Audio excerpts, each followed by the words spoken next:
What's up, y'all? It's your boy eBay Fight Predictions in the building. And man, this is your Robert Whittaker versus Marvin Vettori breakdown. I love this fight. I've been waiting for this fight for the last, ever since it got announced for, it was 275 actually for Yuri versus Glover on that card. I've been so excited for this fight because this is a real, I can't explain to you how awesome this fight is, because not only there's a real possibility that the crybaby weeper, I like to call them weeper fanboys, get humiliated. And also we get to find out who really is the second best middleweight in the world in that division. And you know how they always make these posts that, oh, if the champion wasn't there, this guy would be champion. They always got Robert Whittaker, Colby Covington, and Max Holloway. And I've always felt like Robert has always been that guy that shouldn't be there. Now, he's proven me wrong on multiple occasions. I give him that. He has proven me wrong. But I just feel like his time has come and his time is gone. And I feel like Marvin is that new age. He's that new age guy. And I think he can shock people. You know, I've always said it about Marvin. He is legitimately probably one of the most underrated fighters in the sport. I feel like he's gotten a lot of respect ever since the Paulo Costa fight. But I remember it was just me and a few other Marvin fans out there that were rooting for this guy. This guy is fucking awesome, man. He's a good grappler. He has good boxing. I feel like we'll talk more about his boxing, but his boxing is so underrated in my opinion. I feel like he doesn't get enough credit for his boxing. You know, I feel like he never gets put in that discussion about who has the best hands in the UFC. And also, I think Robert Whittaker has great hands lately. I think he's made tremendous leaps in his boxing and his defense. So I think it's going to be a hard fight for Marvin, but fuck, man. You know, third time's a charm. You know, if you know Rafael Cordero has made officially three training camps for Robert Whittaker. So, you know, he escaped the first Kelvin Gastelum fight, right? He got hurt, you know, whatever, tummy ache. Just I'm joking, y'all. And he ended up beating my boy KG when they ran it back in the Apex. So that's two training camps, you know. And if you remember that first KG and Robert Whittaker fight, man, that was like on the day.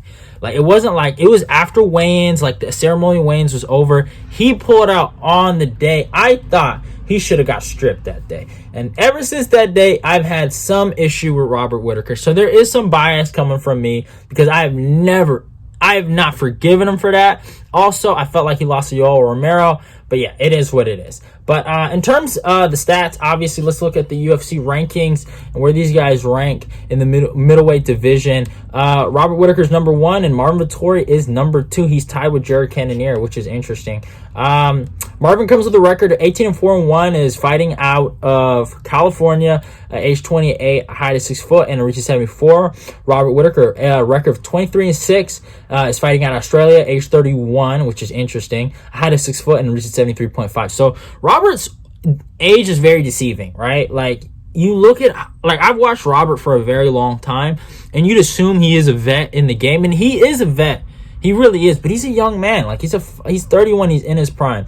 Marvin Vettori is also really, really young, and like, we've literally seen Marvin grow up in front of our eyes. Like, if it was the first Adesanya fight, or if it was the Omari Akhmedov fight, and from what those fights he started off and what he's become now, it's like no one ever saw this coming. You know, I felt like Marvin, he has so much potential to be really great, but I never thought I could see this guy really becoming the like top 5 material. I always thought he was top 10. I always thought he was good, he's durable, but what he's done lately has been tremendous. Now, could you say, you know, the division back then was a lot better now? Maybe. I would agree with that to a certain extent. And honestly, Robert Whittaker is a part of that old division where that division was so like fucking stacked. You had Prime Weidman, Luke Rockhold, Yoel Romero, Kelvin Gastelum was on a streak, fucking Jacare Souza still in his prime, Derek Brunson was in there, like, just so many good guys. Michael Bisping, even though he was kind of, you know, he was kind of past it, but Brad Tavares, like, everyone in that, Uriah Hall, like, everyone in that division had so much, like, steam behind it. And if you remember, when Robert Whittaker became champion, 185 was considered the most competitive division of all the UFC. And now you look at it, 185 looks like Dookie, you know? Like, everyone's mocked it. So could you say Marvin kind of rose up the ranks because the division wasn't as good as it used to be? Maybe, but and that's the thing about Robert Whittaker. He's fought some of those guys, the Yoels and the Jacares, and even though I might feel some type of way about that Yoel fight, he still fought that guy. You know, he was scheduled to fight Luke Rockhold. He pulled out. You know, it seems like a trend, right? But you know, he's fought some of those guys. Brad Tavares, obviously, Adesanya twice. You know, he fought Kelvin Gastelum now. He's fought some of the best, and he's like Robert. As much as I don't. It's like a weird love-hate relationship with me and Rob. I don't really like. I hate his fans. I think that's what it is. But man, the guy is really good. He's a really good fighter. And if you just look at his resume, I know I just kind of like talked about it briefly, but if we just go in depth with it and look what he's accomplished, you look, man, the guys he's beaten. Brad Tavares, Uriah Hall, Derek Brunson, Uriah Hall just recently retired. Jacare Souza, who recently retired too. Yoel Romero twice. The first Yoel fight, that was something to be proud of. His takedown defense was amazing. That was a great fight for him, and he won that fight. Then he ran it back with Yoel. He did do the duck and dive with my guy Rocco, but hey, it is what it is. We move on. And then the Yoel Romero fight, man. I thought he lost that fight, man. I'm just going to be 100% honest. And this is when you start to see a trend. In the Yoel Romero fight, he got dropped twice in the rematch. And that's something I've always noticed about Rob. Even though recently his defense got a lot better, he would always get caught with shots from like a southpaw. Like if you notice, a lot of guys that were catching him were guys that were either southpaws or switch stance guys. Like Izzy and Yoel caught him really good. Even Darren Till actually caught him, who can switch, right? And they were catching him at the end of these exchanges, especially with the rear lead hook out of the pocket. Now I feel like he's corrected some of those mistakes. I will give him that. But yeah, he got dropped twice bad by Yoel. It was a great fight though. The Adesanya fight, got knocked out twice in a fight, man. He got caught with the same shot repeatedly, the counter left hook, and he fought really dumb in this fight. I felt like he didn't give the best account of himself in this fight, but he did get hurt. And that's something you notice. Like in his last 5, he got hurt a lot. Besides the Kelvin Gastelum fight, he's gotten hurt, right? So then after that Adesanya loss, he fights Darren Till. I thought he looked good. The wrestling was something I thought he needed to employ more because he's a good wrestler and he wasn't using it. And that was something he added to his game that I felt like really helped him in his last few fights. That's why he went on that little win streak he did. And he was able to take down Darren, but he did get dropped by an elbow in the first round. So you're starting to notice a pattern here. He's getting dropped a lot or getting hurt at least once, right? Like it doesn't matter how good he is in the fight. It's his durability that I question. Like I feel like I always hear guys call other people chinny, but when it comes to Robert Whittaker, he's never called chinny. He's a chinny fighter. Like I don't know why. Like people will call Luke Rockhold chinny, but they won't say it about Robert Whittaker. I find that very interesting. Almost as if his fan base is somewhat biased. I don't know, but I'm just joking.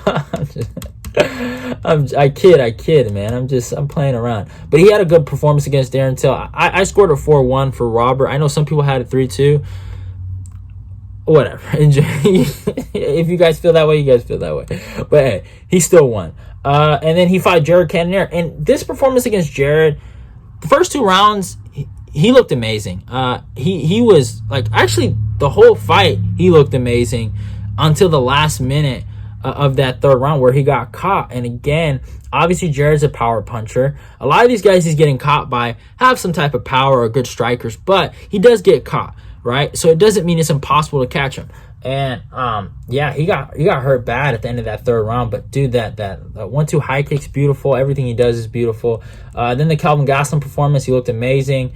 5-0, my boy Kelvin. It was phenomenal. And then the Adesanya fight, the rematch. So he got dropped in the 1st round, right? Like I say, you're starting to notice that pattern. He gets dropped a lot. Besides the KG fight, you know, he did get dropped, but he gets dropped a lot. But he was able to recover though. And I thought he won that fight. It was a close fight though. I don't think it was a robbery by any means, but it was a close fight. I thought the takedowns were amazing. I thought when I broke it down, if you guys remember my breakdown, I really employed Robert to attack the body with body kicks. Like, he has a great head kick, but he doesn't have a real body kick, which is, it amazes me. Like, it ceases to amaze me how you have such a great like head kick, but you don't set it up with body kicks, right? He doesn't have that in his game. He has good oblique kicks and he has good like leg kicks, but he doesn't have anything to the body. And I implored that it was important for Robert to attack the body, and I feel like that's the reason he lost. Now, he was able to out jab him, and I said that was important. He needs to jab a lot. We have a taller fighter. You can't jab. You can't go 1-for-1 with the taller fight. You have to throw 3 jabs. I don't care if 2 jabs they miss or they hit air. At least one of those might hit him. And he did that, and he wrestled. So he did some of the things I think he should have done. And his coaches obviously had a great game plan.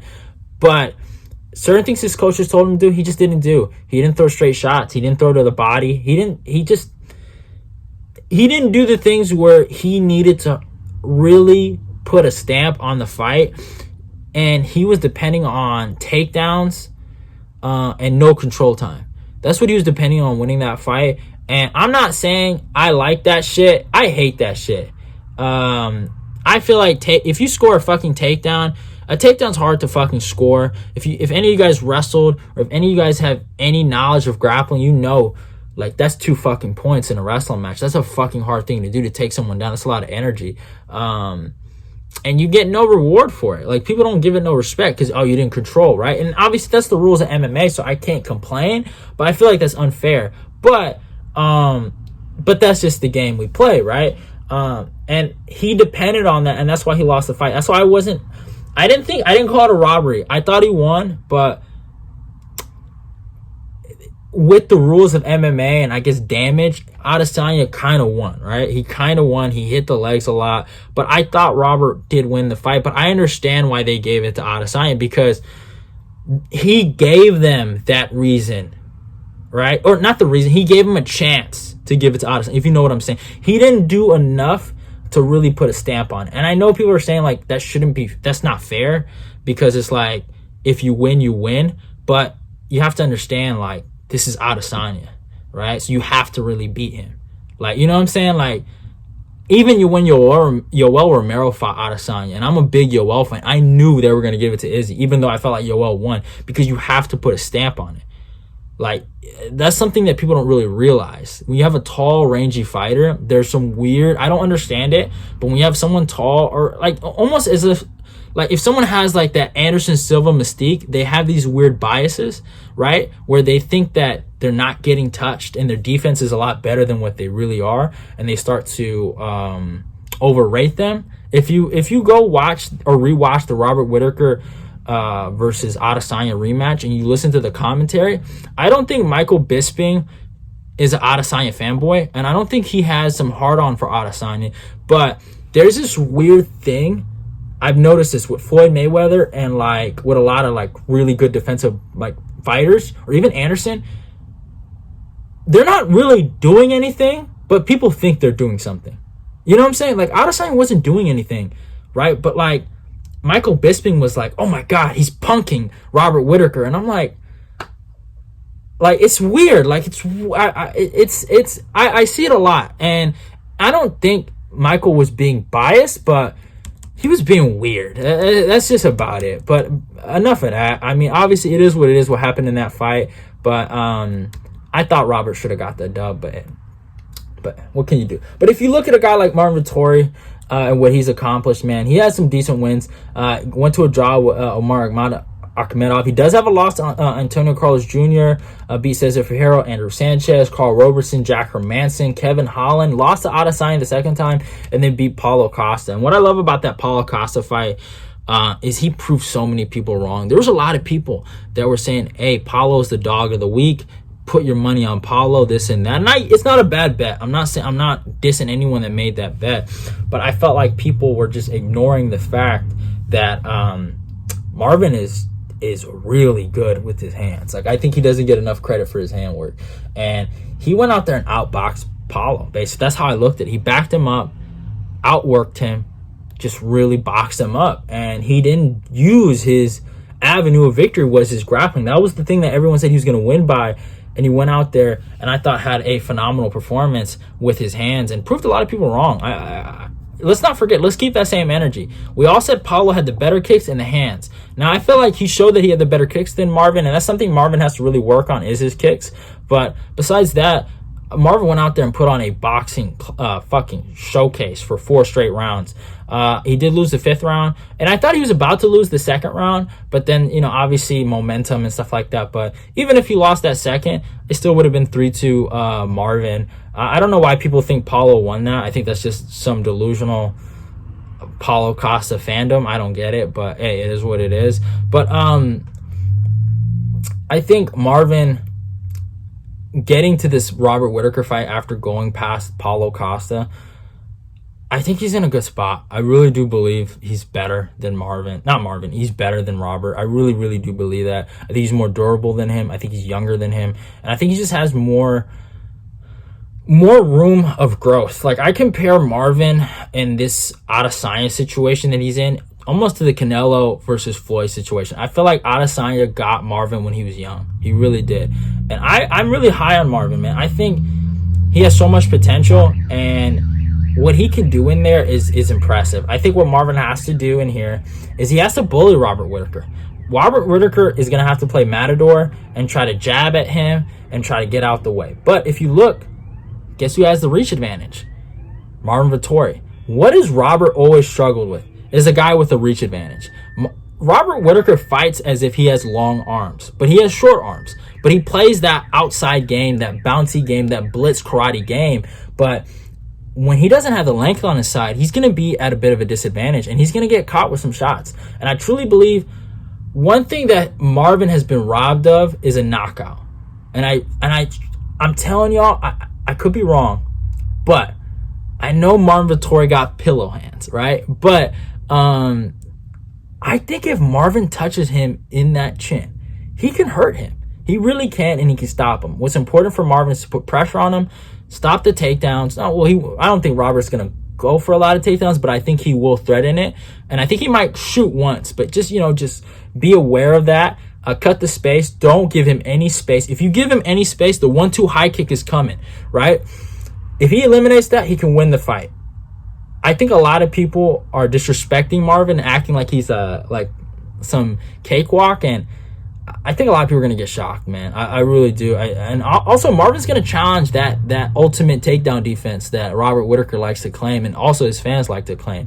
So it's going to be interesting, but I love the fight. I went 17 minutes on it, so yeah, I can't wait for it. This is the people's main event. I think Marvin's going to win this 3rd round TKO or Marvin by decision. Those are really my picks right there. But Robert Whittaker had his time. And Marvin, he's just, I'm telling y'all, this kid's something special, man. And it saddens me sometimes he doesn't get his credit. It does sadden me that this kid doesn't get his credit. I feel like people respect him after the Paulo Costa fight, but they don't respect him as a future champion. They just respect him as a tough guy. I think after this one, he will get his respect. And Mr. Pullout Boy Robert Whittaker, I'm sorry, brother, but payback's a bitch. And Marvin Vettori's going to get it back for his boy Kelvin Gastelum. So, love y'all. Goodbye. Hope you guys enjoyed the video. Go follow me on my Twitter, Instagram, like, comment, and share the video. Let's get this eBay Fight Prediction Nation growing. And tell me if you're Team Marvin Vettori, baby, because we're getting it done on Saturday.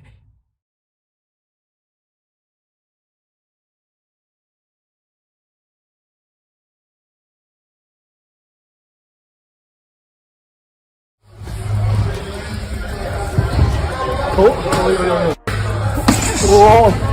3 missed, 1 landed for me. Try again, you'll be more fortunate. Oh, another one, brother, come on. You gotta try. You gotta try, brother.